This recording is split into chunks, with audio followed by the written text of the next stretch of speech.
और माँ को बिजली का भी धक्के देकर निकाले। इसलिए मैं तुम्हें यहाँ बताने के लिए बैठा था। आज के बाद तुम और माँ इस घर में नहीं बल्कि किसी और घर में रहोगे। लेकिन भाई, मेरा तो कोई घर नहीं है। मैं माँ को लेकर कहाँ जाऊँगा? ये सब मुझे नहीं मालूम। तुझे तो पता है ये घर तेरी भाभी का है। अगर तुम दोनों यहाँ से नहीं गए तो वो मुझे भी घर से निकाल देगी। पीछे से बादल कपे की माँ भी ये सब सुन रही थी। चल छोटे, यहाँ से चले। जहाँ हमारी इज्जत नहीं, इस घर पे रहने का कोई फायदा नहीं। उदास होकर भोला कपा अपनी माँ को लेकर वहाँ से चला जाता है। फिर बादल कपा भी अपने घर में चला जाता है। रात होते ही जंगल में तेज बारिश शुरू हो जाती है। बादल कपे का छोटा भाई और उसकी माँ सारी रात एक पेड़ के नीचे बैठकर गुजारते हैं। अगली सुबह हो जाती है, लेकिन बारिश वैसे की वैसी ही थी। मानो चिड़िया और चीकू तोता भोजन लेने जा रहे थे। वो कपों को देखकर वहाँ आते हैं। अरे भोले भैया, आप ऐसी बारिश में माची को लेकर यहाँ क्यों बैठे हुए हैं? चिड़िया बहन, मुझे और माची को मेरे भैया और भाभी ने घर से निकाल दिया है। हमारे पास तो कोई भी घर नहीं है। मैं अपनी बूढ़ी माँ को लेकर कहाँ जाऊँ? चिड़िया बहन, वो कपे बहुत बुरे हैं। बादल को तो अपनी माँ पर भी जरा दया नहीं आई। हाँ तोते भैया, उन कपों से कोई भी उम्मीद नहीं रख सकता। चलिए माची और भोले भैया, आप दोनों मेरे साथ मेरे घर में चले। फिर मानो चिड़िया उन दोनों को अपने साथ अपने घर पे ले जाती है। चिड़िया बेटी, तुम्हारा बहुत बहुत धन्यवाद। अगर ऐसी बारिश में तुम हमारी मदद ना करती तो हम शायद मर ही जाते। नहीं माँ जी, ऐसा मत कहिए। चिड़िया बहन, मैं आवारा कौवा नहीं हूँ। मैं काम में आपकी मदद करूँगा। हाँ भोले भैया, मैं भी आप दोनों का घर बनाने में आपकी मदद करूँगी। बारिश रुक जाती है। भोला कौवा फिर से अपने काम पर चला जाता है। भूरा कौवा सारा दिन लकड़ियाँ काटता है और वो लकड़हारे पक्षी को लकड़ियाँ बेचकर भोजन खरीदता है। अरे भोले भैया, इन सब की क्या जरूरत थी? चिड़िया बहन, आप भी तो हमारी मदद कर रही हैं। मेरा भी फर्ज बनता है कि मैं भी आपके लिए कुछ करूं। फिर भोला कौवा दिन रात मेहनत करके अपने और अपनी माँ के लिए घर भी बना लेता है। चिड़िया बेटी, तुम्हारा बहुत बहुत धन्यवाद। मेरे बेटे ने अपना घर बना लिया है। अब हम अपने घर में ही जाकर रहेंगे। हाँ चिड़िया बहन, माँ ठीक कह रही है। तुम्हारा बहुत बहुत धन्यवाद। तुमने हमारे मुश्किल के समय में मदद की। भोले भैया, जो मेहनत करता है उसे हमेशा सफलता मिलती है। फिर भोला कौवा अपनी माँ को लेकर अपने घर में चला जाता है। बादल जी, उठो, जाकर कोई काम धंधा करो। बारिशों का मौसम शुरू होने वाला है। अगर बारिशें शुरू हो गई तो हम खाएंगे कहाँ से? तुम भी तो हर समय घर में सोई ही रहती हो। जाओ, तुम काम कर लो। तुमने ही तो माँ और भाई को घर से निकाला था। भाई मेरा कमा कर लाता था और माँ तुम्हें पकाकर खिलाती थी। कितनी अच्छी जिंदगी गुजर रही थी। तुमने ही अपने साथ मुझे भी मुसीबत में डाल दिया। ऐसे ही 2 दिन गुजर जाते हैं और फिर जंगल में बारिश शुरू हो जाती है। बिजली और बादल के पास खाने के लिए कुछ भी नहीं था। जब बिजली को भूख सताती है तो वो अपने घर से निकलती है। वो तेज बारिश में जंगल में दाना ढूंढने जाती है, लेकिन जंगल में तो हर तरफ पानी ही पानी था। जंगल में तो पानी ही पानी है। वो सामने घर किसका है? वहीं जाकर देखती हूँ। बिजली कभी घर के दरवाजे पर जाकर दस्तक देती है। कबूतर दरवाजा खोलता है। क्या हुआ कभी? यहाँ क्या करने आई हो? कबूतर भैया, मैं भूखी हूँ, मुझे कुछ खाने को दे दो। मेरे पास थोड़े ही सरसों के बीज है। अगर वो मैं तुम्हें दे दूं तो मैं क्या खाऊंगा? ऐसा कहते हुए कबूतर दरवाजा बंद कर देता है। जब बिजली कभी पीछे मुड़कर देखती है तो पीछे उसका देवर खड़ा था। भाभी, आप मेरे साथ आइए। मेरे पास भोजन है, मैं आपको भोजन देता हूँ। बिजली कभी बहुत शर्मिंदा होती है। उसे बहुत भूख लगी थी। वो भूरे कपे के साथ चली जाती है। माँ जी और भोले, ये घर किसका है? बेटी, ये घर हमारा है। तुम्हारे छोटे देवर ने बहुत मेहनत से बनाया है। हाँ भाभी, ये अनाज की टोकरी आप ले जाएं और भैया को भी देना। जब तक बारिशें हो रही हैं, आप ये भोजन मुझसे ले जाया करें। भोले, अब तुम मुझे शर्मिंदा कर रहे हो। तुम और माँ जी चलो मेरे साथ और मुझे माफ कर दो। भाभी, अगर आप हमें घर से ना निकालती तो मैं शायद कभी अपना घर ना बना पाता। मैं और माँ जी यहाँ खुश हैं। फिर बिजली का भी भोले गधे से भोजन लेकर चली जाती है और अपने किए पर बहुत शर्मिंदा होती है। बादल भैया और बिजली बहन, हमें यहाँ से जाना होगा। मौसम बदल रहा है, ठंड के साथ साथ बारिशें भी शुरू होने वाली हैं। जंगल के सभी पक्षी जाने की तैयारी कर रहे हैं, आप भी तैयार हो जाएं। कोई चाहता है तो जाए, मैं और बादल जी तो इसी जंगल में ही रहेंगे। हाँ, बिजली ठीक कह रही है, हम ये मीठे मीठे फल, दाना और खेत छोड़कर नहीं जाएंगे। बादल भैया, जान है तो जहान है। हम सब पक्षी इतनी ठंड और बारिशों को नहीं झेल सकते। हम सबको दूसरे जंगल की ओर परवास कर जानी चाहिए। अगर कोई भी पक्षी इस जंगल में रह गया तो वो मर जाएगा। मानो चिड़िया उन्हें मनाने की बहुत कोशिश करती है, लेकिन वो पति पत्नी चिड़िया की एक भी बात नहीं सुनते। थक हार कर मानो चिड़िया वहाँ से चली जाती है। जंगल के सभी पक्षी अपना अपना सामान बांधकर बड़े पेड़ के नीचे जमा हो गए थे। क्या दोस्तों, आप सब तैयार हो? हाँ चिड़िया बहन, हम सब तैयार हैं, लेकिन वो कौवे कहाँ हैं?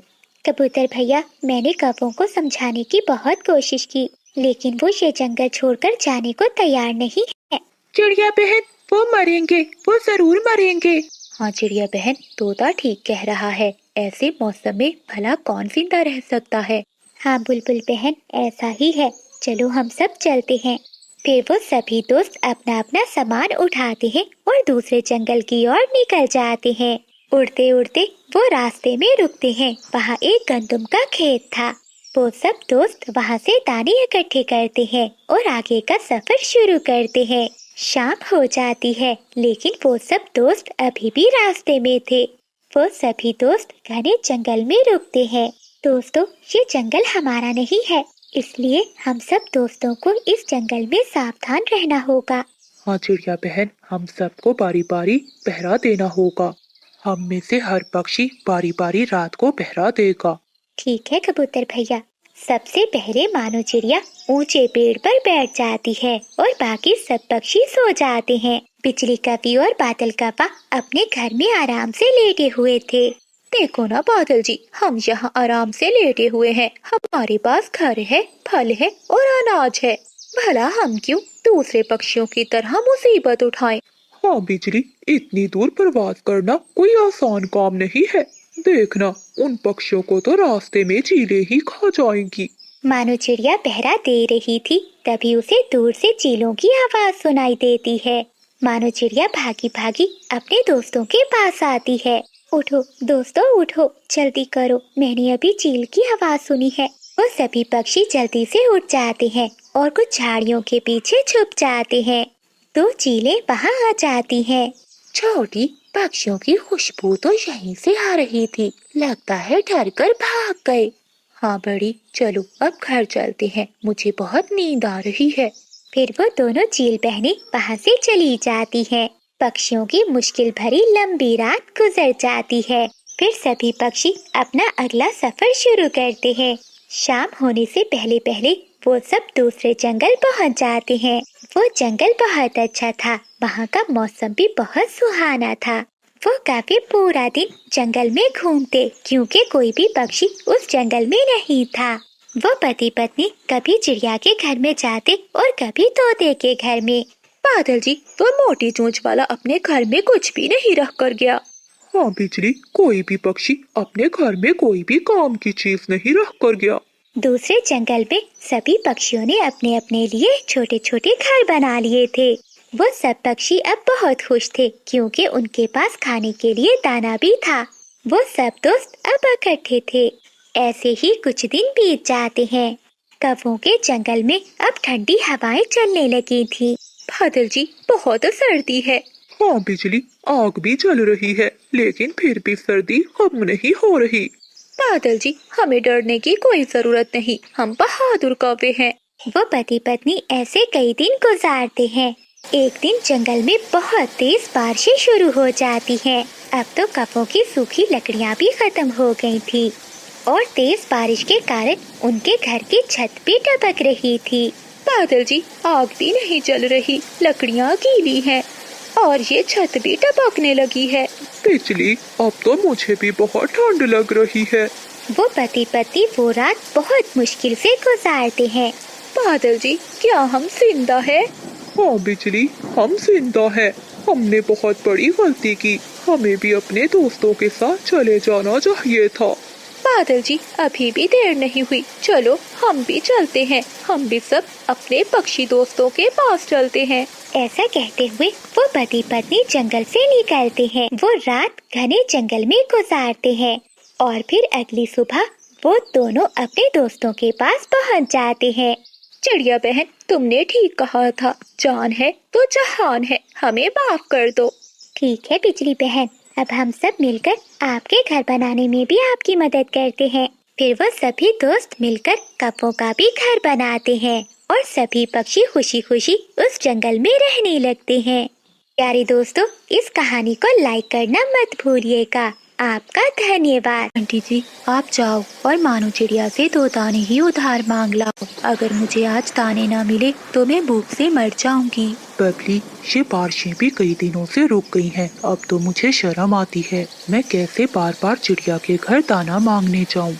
बंटी जी, चिड़िया बहुत दयालु है, वो किसी को भी खाली पंखों नहीं लौटाती। तेज बारिश में बंटी कबूतर छाता लिए अपने घर से निकलता है और मानो चिड़िया के घर पर जाकर दरवाजे पर दस्तक देता है। चिड़िया बहन, मैं हूँ बंटी कबूतर, दरवाजा खोलो। छोटे, मुझे लगता है बादल की लॉटरी लगी होगी। नहीं नहीं बड़े उल्लू, बस तेरी भाभी का आज जन्मदिन है, इसीलिए पार्टी दे रहा हूँ। हाँ हाँ, अगर ऐसी बात है तो हम जरूर आएंगे। ठीक है बड़े उल्लू, लेकिन इस बात का ख्याल रखना, खाली पंख मत आना। तुम्हारी भाभी को तो पता चले कि मेरे दोस्त कितने अमीर हैं। अरे अरे कपी, ये कैसी बात कर दी तुमने? भला हम भाभी के जन्मदिन पर कैसे खाली पंखों आएंगे? तो ठीक है, मैं चलता हूँ, तुम तीनों शाम को आ जाना। इतना कहकर बादल कप्पा अपने घर को लौट जाता है। बादल जी, मान गए आपके दोस्त? मानेंगे क्यों नहीं, 1 नंबर के लॉफर हैं। खाने के पीछे तो वो बहुत भुक्कड़ है। रात हो जाती है। आ गए तुम तीनों?